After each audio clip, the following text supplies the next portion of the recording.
इस्लामाबाद में एक दिन पहले शदीद ग्यालाबारी के बाद थाकोट में सैलाबी सूरत हाल। बडग्राम के इलाके थाकोट में शदीद बारिश के बाद सैलाबी रेला उमड़ आया। बाजार ने नदी की सूरत इख्तियार कर ली। पानी घरों और दुकानों में दाखिल, गाड़ियां बह गईं। इंतजामिया और मकामी अफराद इमदादी कार्रवाइयों में मसरूफ। आर्मी चीफ जनरल सैयद आसफुद्दीन ने कहा, शोहदा का एहतराम हर पाकिस्तानी के लिए मुकद्दस है। आज का अमन आज़ादी इन शोहदा की कुर्बानियों की मरहून मिन्नत है। शोहदा की कुर्बानियाँ मादरे वतन के लिए बेनज़ीर और नाकाबिले फरामोश हैं। GHQ रावलपिंडी में एजाज़ात तकसीम करने की तकरीब से खिताब। आर्मी चीफ ने अफसरान और जवानों को फौजी एजाज़ात से नवाजा। सितारे इम्तियाज़ और तमगाए बसालत के एजाज़ात दिए गए। आर्मी चीफ ने शोहदा के अहले खाना के सब्र और कुर्बानियों को खराज तहसीन पेश किया।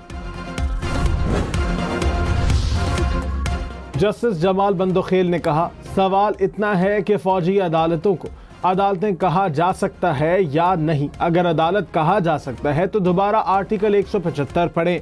फौजी अदालतों में सिविलियन स्टाइल से मुताल्लिक केस की समाअत में रिमार्क्स। कहा, अगर कोई मुल्जिम अपील में जाकर कहे उसे फेयर ट्रायल नहीं मिला तो क्या होगा? रिकॉर्ड उसे फराहम किया नहीं जाता, वो कैसे साबित करेगा कि वो दुरुस्त कह रहा है? जस्टिस मुसर्रत हिलाली ने कहा, वो ऐसा कहते तो फिर जाते कहाँ? चीफ जस्टिस याजा अफरीदी ने कहा, जिसने 9 मई को आग लगाई उस पर हम प्रोसिक्यूशन के साथ हैं। साजिश के इल्जाम पर किसी को ऐसे जेल ना रखें। सुप्रीम कोर्ट में 9 मई से मुताल्लिक केस की समाअत में रिमार्क्स। कहा, मुल्जिम वॉइस मैचिंग टेस्ट के लिए या तफ्तीशी के सामने पेश ना हो तो बेशक गिरफ्तार करें। जस्टिस शकील अहमद ने कहा, साजिश, शानत और ललकार के लिए ठोस शवाहिद होने चाहिए। इम्तियाज शेख की दरख्वास्त जमानत कबल अज गिरफ्तारी मंजूर। 4 माह में ट्रायल कोर्ट ट्रायल मुकम्मल करने की हिदायत। वज़ीर इत्तलात अताउल्लाह तारड़ ने कहा, PTI के ग्रुप्स बनना शुरू हो गए हैं। ये मुल्क के साथ मुखलिस नहीं तो पार्टी के साथ कैसे हो सकते हैं? खैबर पख्तूनख्वा में NFC अवार्ड के अरबों रुपए ज़ाया किए गए। सूबे में अमन व अमान पर तवज्जो क्यों नहीं दी गई? दहशतगर्दों के खिलाफ बात करते हुए अली अमीन गंडापुर की टांगें कांपती हैं। मुल्क से मुखलिस हैं तो दहशतगर्दी के खिलाफ बात करनी होगी।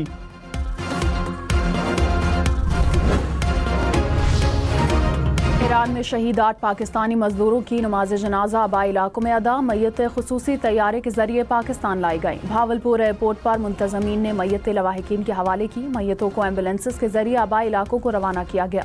शोहदा का ताल्लुक भावलपुर के नवाही इलाके खानका शरीफ, रंगपुर और अहमदपुर शिरकिया से है।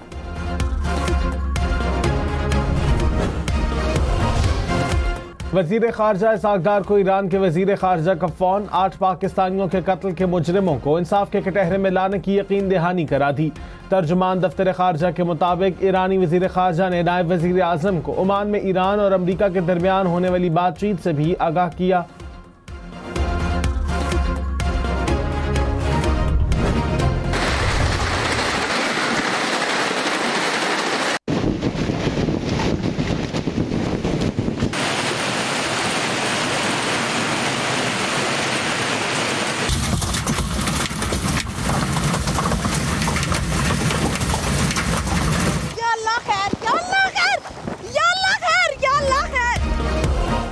इस्लामाबाद में बारिश और शदीद यालाबारी, दीवार गिरने से 2 नौजवान जान बहा के एक बच्चा जख्मी। ओले पड़ने से गाड़ियों की स्क्रीनें और शीशे टूट गए।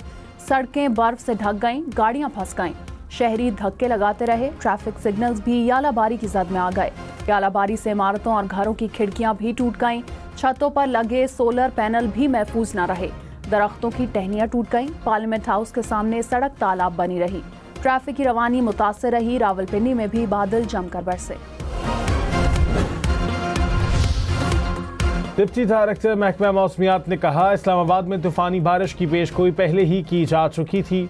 हम न्यूज़ के प्रोग्राम सुबह से आगे में गुफ्तगू।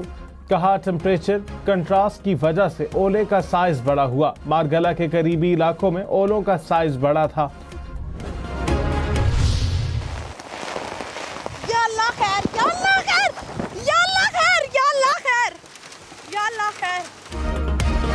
इस्लामाबाद में तूफानी बारिश के दौरान कवरेज करना भी इम्तिहान। हम न्यूज़ की नुमाइंदा फरा माजबीन के लिए मूसलाधार बारिश में खड़ा होना महाल हो गया।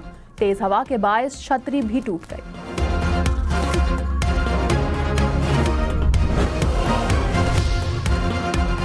बरतानिया के under secretary Lord Wajid Khan की वजीर आजम शहबाज शरीफ से मुलाकात। वजीर आजम ने ओवरसीज पाकिस्तानी कन्वेंशन में शिरकत पर लॉर्ड वाजिद खान का शुक्रिया अदा किया। वजीर आजम की बादशाह चार्ल्स और वजीर आजम के इस्तामा के लिए नेक तमन्नाएं। पाकिस्तान बरतानिया ताल्लुकात को मजीद मजबूत बनाने के आज़म का यादा।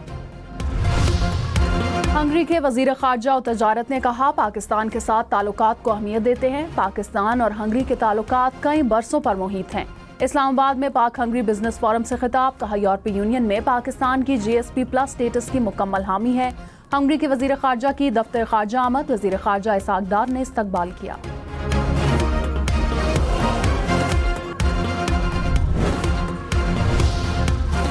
सिंध के इलाके उमरकोट के हल्का NA 213 में ज़िमनी इलेक्शन के लिए पोलिंग जारी। वोटर्स की कतारें लग गईं। पीपल्स पार्टी की उम्मीदवार सबा तालपुर और PTI उम्मीदवार लालचंद में मुकाबला। नशिस्त नवाब यूसुफ तालपुर के इंतकाल के बाद खाली हुई थी। वजीर दिफा ख्वाजा आसिफ ने कहा, PTI में जितने लोग हैं उतनी पार्टियां बन चुकी हैं। बानी PTI को अपनी हिमायत में बंदे ढूंढने पड़ेंगे। लंदन में नवाज शरीफ से मुलाकात के बाद मीडिया से गुफ्तगू में ख्वाजा आसिफ का कहना है कि बानी PTI माफी मांगे भी तो इक़्तिदार उसके हवाले नहीं होगा। उन्होंने रियासत के खिलाफ जराइम किए, सजा भुगतना पड़ेगी। बानी PTI कौम से माफी मांगे।